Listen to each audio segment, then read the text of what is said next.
Hello all, we are here at COP28. With me today is Mr. Amit Prothi, who is the Director General of CDRI. Amit Prothi comes with an experience of 25 years in managing climate resilient infrastructure development in urban areas. Hello Mr. Amit Prothi. How are you?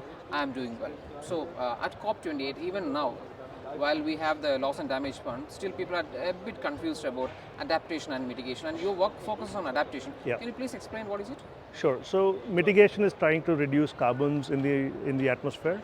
So because that is what is causing global warming. Adaptation is recognizing that maybe the globe is already warmer, which it is. How is that impacting changing climate patterns such as cyclonic patterns, precipitation patterns, and how do you address the risks that are coming because of that changing climate? So adaptation is adapting to the changing climate. Okay.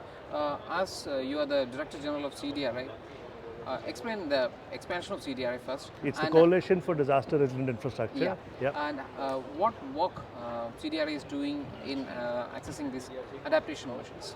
Sure. So, we are doing work in India and across the world. We are an international organization headquartered in Delhi. An example of a study we are doing, for example, in Odisha, where we're trying to understand how cyclonic patterns are changing on the coast and how that is impacting the power sector. Your towers, your transmission lines, are they designed for the wind speeds that are changing because of climate change? So that's the kind of work we are doing. We're working across in Fiji, in Dominican Republic, we're starting to do some work in Brazil.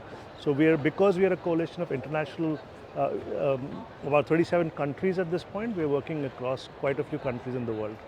Okay, your area of focus has an importance with island countries, small countries. Yeah. So can you please explain more about it? Why the focus on these island countries are important? Yeah. So globally, one is finding that the island countries are much more vulnerable to climate change than a lot of other larger geographies. So island countries, sometimes they have very small economies, they have very little infrastructure.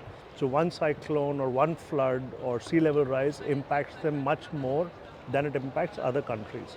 So because of that, there's a lot of CDRIs established an islands program.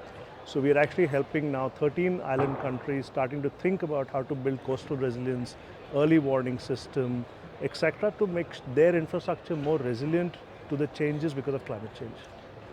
So it's the 10th day of COP here. Yeah. So a lot of announcement has been made, a lot of pledges has been made. Yeah.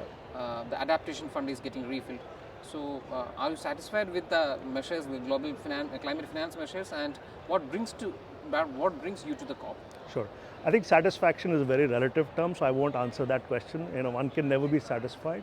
But what we are trying to do is, when we talk about funding, you need projects on the ground that can receive that funding. So what we're trying to do is work with countries to understand on the ground what might be projects that can actually receive these adaptation funding. So we're helping design fund projects, etc. I'm here because CDRI is trying to bring its what we're doing through our programs to an international audience. We're being invited by member countries to come and speak in panels. So we've actually participated in about 14, 15 panels, and we also launched some very interesting things. I'll just mention one, which is a global database on risk. So first time ever, there is a whole globe, a database for the entire globe that is looking at infrastructure resilience from 6 kinds of hazard. That doesn't exist. It's available on our website. Anybody can access it. Thank you so much. Just as he's mentioned, he has launched the global database risk management portal or website.